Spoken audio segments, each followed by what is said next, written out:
जय जय शङ्कर हर हर शङ्कर जय जय शङ्कर हर हर शङ्कर जय जय शङ्कर हर हर शङ्कर जय जय शङ्कर.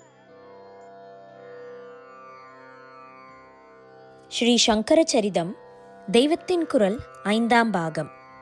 உக்ர தெய்வங்களை சாந்தமாக்கியது. குரூரத்தை விட்டு சாந்தமாகும்படி ஜனங்களை பண்ணினார் என்பது மாத்திரமில்லை, தெய்வங்களையுமே உக்ர பாவத்தை விட்டு சௌமியமாக இருக்க பண்ணினார்.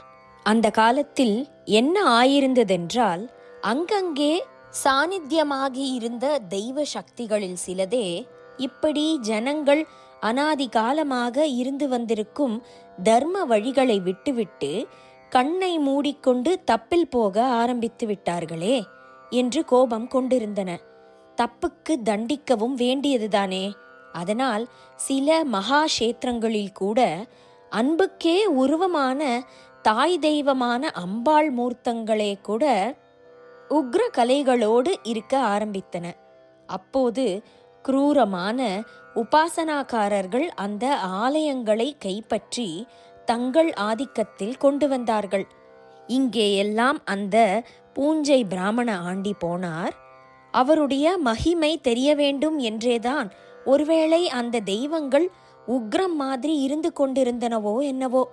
அவரானால் தன் மகிமை என்று எதுவும் தெரிய வேண்டாம், மந்திர சாஸ்திர மகிமை லோகத்துக்கு தெரியட்டும் என்று நினைத்து அந்த இடங்களில் எல்லாம் மந்திர பூர்வமாக யந்திர பிரதிஷ்டை செய்து உக்ர கலைகளை சமணம் பண்ணி அந்த மூர்த்திகளை சௌமியமாக்கி விடுவார். இப்படி அநேக இடங்களில் பண்ணியிருக்கிறார். காஞ்சிபுரத்தில் காமாட்சியே உக்ரம் மாதிரி இருந்தபோது அவளுக்கு எதிரே ஸ்ரீ சக்கரம் ஸ்தாபித்து அவளை சௌமிய மூர்த்தியாக்கி இருக்கிறார். அவளுக்கு பக்கத்துணையாக 8 காளிகள் 8 திசையிலும் போய் பலி வாங்குவார்கள்.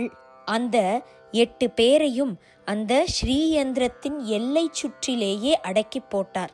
அதனால் இன்றைக்கும் பரபிரம்ம சக்தி என்று சொல்லப்படும் சாக்ஷாத் காமாட்சியின் உற்சவ மூர்த்தி புறப்பாடு செய்யும் போது ஆச்சாரியாள் சந்நிதிக்கு முன்னால் ஒரு நிமிஷம் நின்று அவரிடம் பர்மிஷன் வாங்கி கொண்டுதான் வெளியே போவது.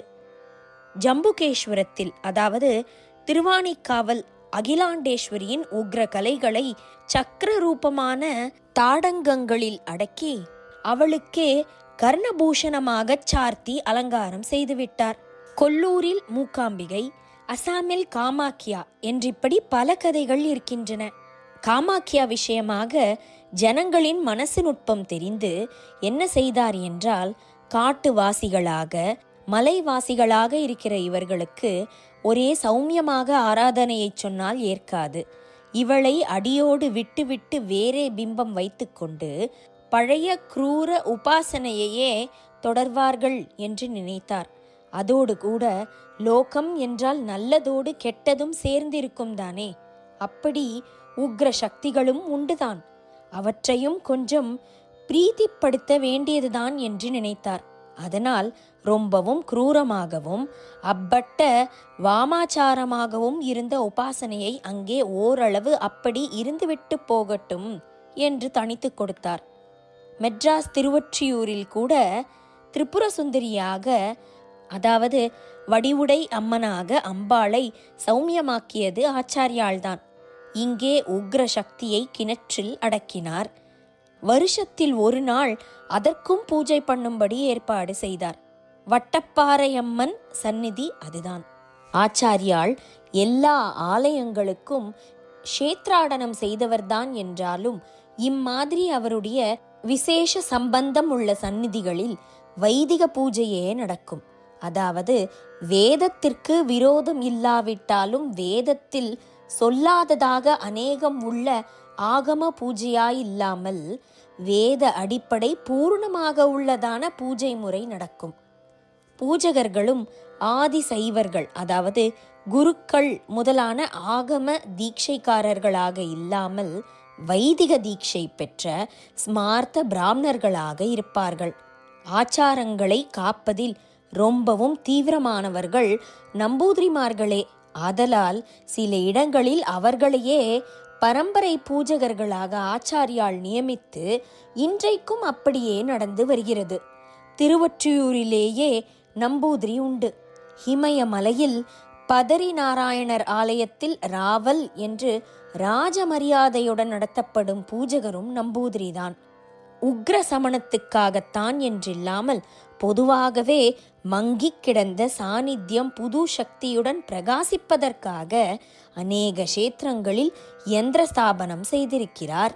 குருவாயூரப்பன் ஆலயம் உள்பட பல கஷேத்திரங்களில் பூஜா கிரமம் முழுக்கவே ஆச்சாரியால் வகுத்து கொடுத்த முறையில்தான் நடக்கிறது.